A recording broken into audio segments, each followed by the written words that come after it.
यद पंकजं पारं पदं दैवी यतो रसंकरः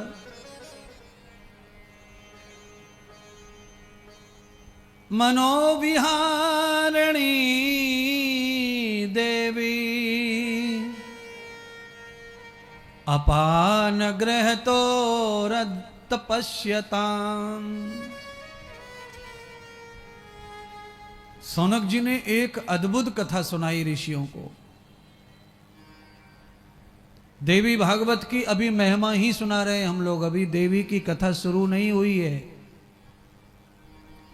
केवल ये बताना की कोशिश की जा रही है कि देवी भागवत की क्या महिमा हो सकती है।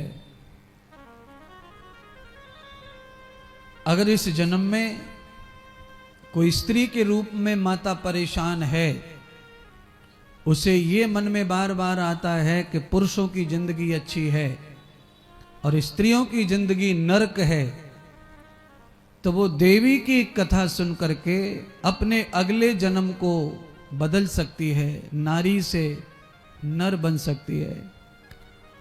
किसी नर को ये भ्रम हो जाए कि औरतों की मौज है दुनिया में, हम लोग तो रात दिन लगे रहते हैं बाहर कमाने, परेशान, तो अगले जन्म में हम भी लेडीज बन के आए, अगर ऐसा कोई भाव हो तो भागवत माता देवी की कथा श्रवण करने की जरूरत है।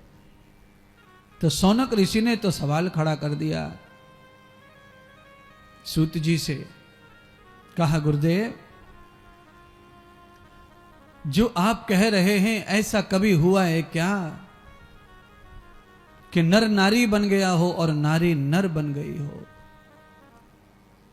सब कुछ हो सकता है, सब कुछ साइंस है, सब कुछ जायज है, कुछ भी अचंभा नहीं है।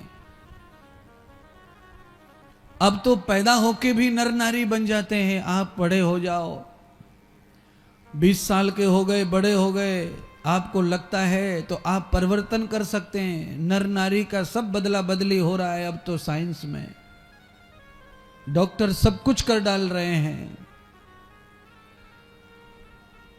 और ये साइंस आज जो डॉक्टरों के पास में है, ये 5000 साल पहले देवी भागवत में है ऑलरेडी। इसी से ही निकल के विज्ञान सब ऋषि महर्षियों का हमारे अध्ययन में, सिलेबस में आया हुआ है। भाषा बदल गई है, सूत्र बदल गए हैं, प्रयोग बदल गए हैं, पर कहीं न कहीं और छोर तो पुराणों से मिलता है, दर्शनों और वेदों से ही मिलता है। क्योंकि दुनिया का सबसे बड़ा विज्ञान तो वेद ही है।